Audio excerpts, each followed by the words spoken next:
Yo, what's good, YouTube? I'm back with another video. I've been begging y'all for so long, but we finally hitting the arms. Oh my gosh, I feel like I've been saying we're gonna hit arms forever, but I never hit arms ever.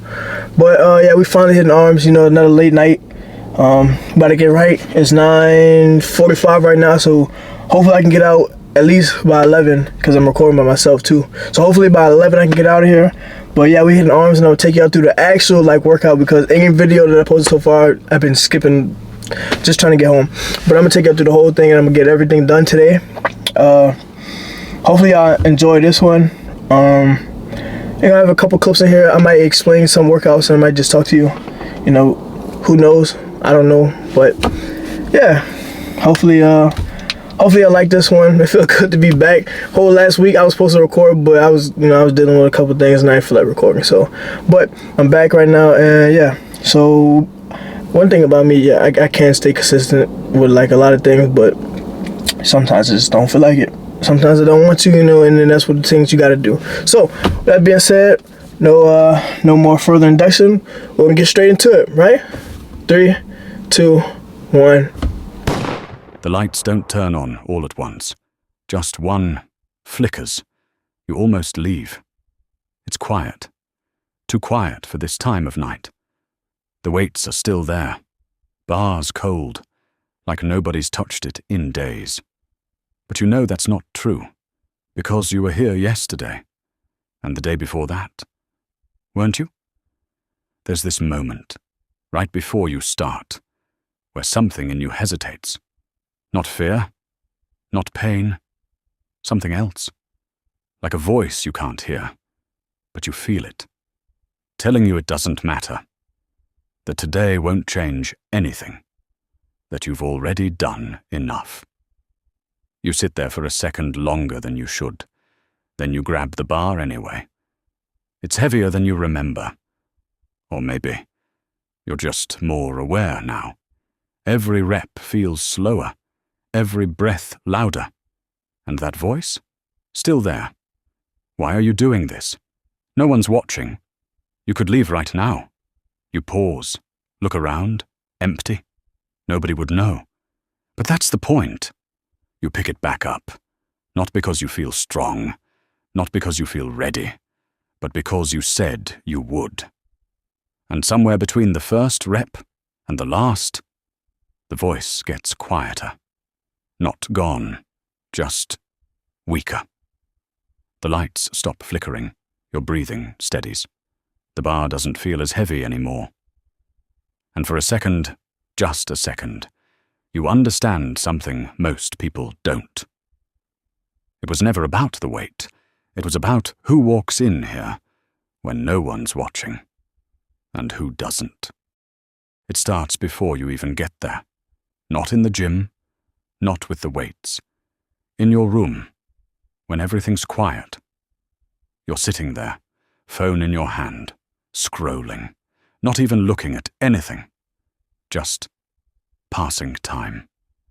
And there's this feeling, you can't explain it. Not loud, not urgent. Just there. Like something's waiting on you. You look at the time. You know you said you'd go. You always say you will. But tonight feels different. Heavier. Your body doesn't want to move. Your mind starts talking. You can go tomorrow. You've been consistent enough. One night won't change anything. And the scary part. It sounds reasonable. So you sit there longer, letting it convince you, letting it feel true. Until that same feeling comes back. Stronger this time. Not a voice. Not words.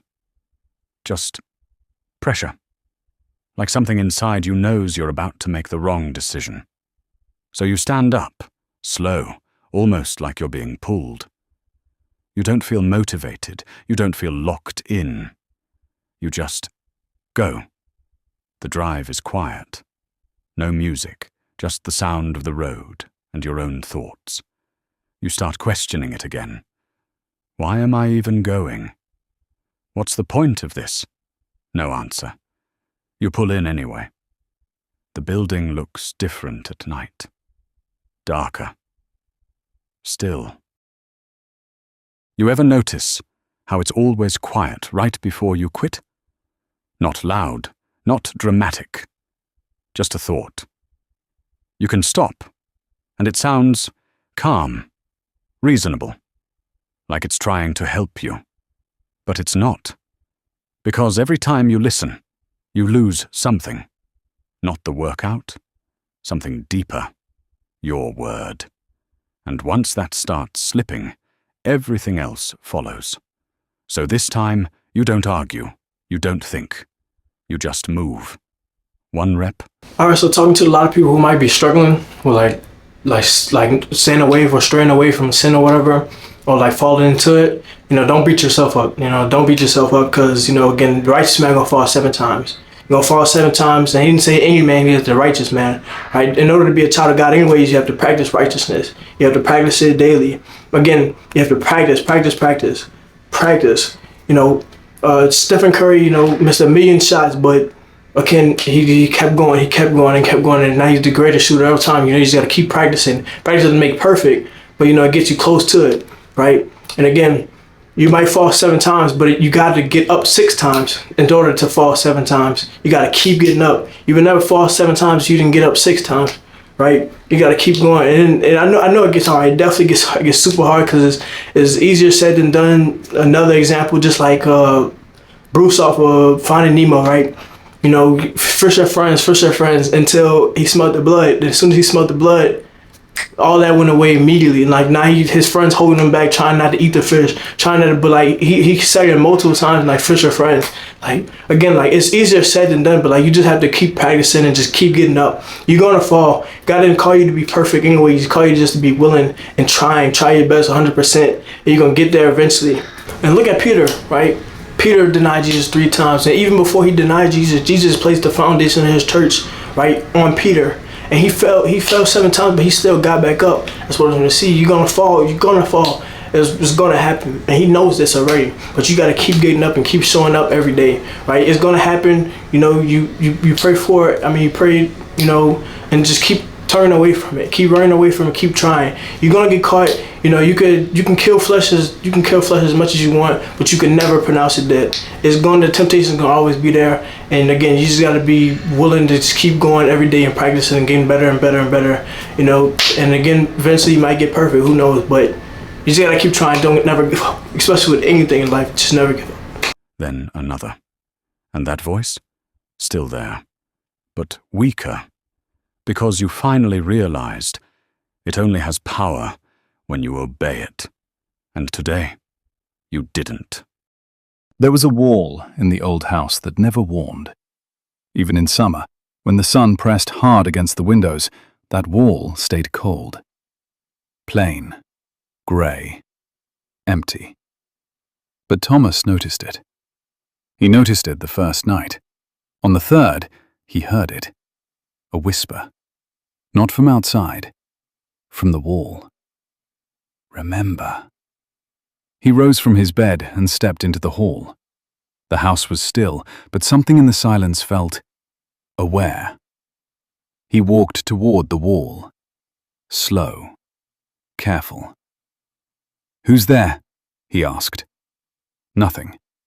Then, a knock. Once, directly beneath his hand.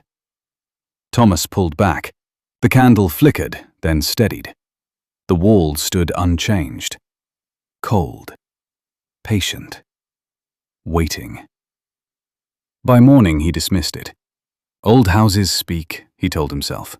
Wood settles, pipes breathe, minds wander. But that night, the wall changed. Words appeared across the plaster. Not written, scratched. "What did you do with it?" Thomas frowned. "With what?" he whispered. The wall answered with a memory. A pocket watch. His father's, given to him as a boy. "Take care of what you're given." The memory vanished. Thomas swallowed. He had sold it. Not out of need, out of ease. The words on the wall deepened. "What did you do with it?" Another memory came. A letter, unopened, unanswered. A woman who had loved him. A life he chose not to step into. Not because he couldn't, because it required more of him than he wanted to give. The wall whispered again. Remember. That night, Thomas did not sleep. By the 7th, he couldn't ignore it. He took a hammer and stood before the wall. The words were gone. Only one remained. Return. He struck the wall. Once. Twice. On the 3rd strike, it broke. Behind it stood a man, still, watching, wearing Thomas's face, but older, hollow, as if time had passed through him instead of around him. Thomas stepped back. "What are you?" he asked. The man tilted his head. "I am what remains." "Of what?" "Of everything you buried." The air grew colder. "You buried time," the man said. "You buried truth. You buried love." Each word pressed against Thomas like weight. The man reached into his coat and pulled out the pocket watch. It was broken. The hands did not move. "Do you hear it?" he asked. Thomas listened. At first, nothing. Then, a knock from inside the watch. Slow, steady, like something trapped. "Can it be fixed?" Thomas asked. The man shook his head. "No." Thomas's chest tightened. "Then what do I do?" The man stepped closer. His voice lowered. "Stop wasting what's left." The wall began to close. Slowly. Thomas reached forward. "Wait!" But the man was already fading. Before the wall sealed, he whispered, "Live like it was never yours." Morning came. The wall was whole again. No cracks, no words, nothing. But Thomas understood. He left the house. He returned what he had taken for granted. He answered what he had ignored. He stopped waiting for a better time and started using the time he had. But every night, before sleep, he heard it. Not from the wall, from within. A single knock. A reminder that time does not warn you when it's leaving. It just goes. And one day, when it's gone, something you buried will answer for you. In the dim hours before dawn, when even the wind seems reluctant to speak, there exists a peculiar silence, one that presses not against the ears, but against the soul. It was in such an hour that I found myself wandering, though not by foot alone, but in thought, in burden, in a quiet unraveling I dared not confess. For there are battles a man wages not in the open, but within. Battles unseen, unheard, yet no less violent. I recall the room well, narrow, still, unforgiving in its emptiness. The walls did not close in, no. They simply watched. And in that watching, they bore witness to a truth I could not escape. I was tired. Not the kind of tired that sleep may cure, but a deeper fatigue, one that settles in the marrow, whispering ever so softly, "Enough." It is a dangerous whisper, for it does not scream, nor does it demand. It persuades. And I listened. I began to count the days not by progress, but by failure. Each effort felt as though it dissolved into nothingness, like ink spilled into an endless sea, visible for a moment, then gone. And in that erosion of hope, a question formed, quiet at first, then insistent. What if it is all for nothing? Ah, there it was, the cruelest companion of all, doubt. It lingered at my side, spoke in my voice, and convinced me that retreat was wisdom. That to stop, to surrender, was not defeat, but relief. And I nearly believed it. Yes, I nearly yielded to the stillness, to the slow decay of effort abandoned. But then, a sound, faint, distant, yet deliberate. Not from the walls, nor from the world beyond, but from within. A pulse, steady, unrelenting. A reminder that though the mind may fracture, the will, if not extinguished, remains. And in that moment, I understood something most dreadful and most liberating.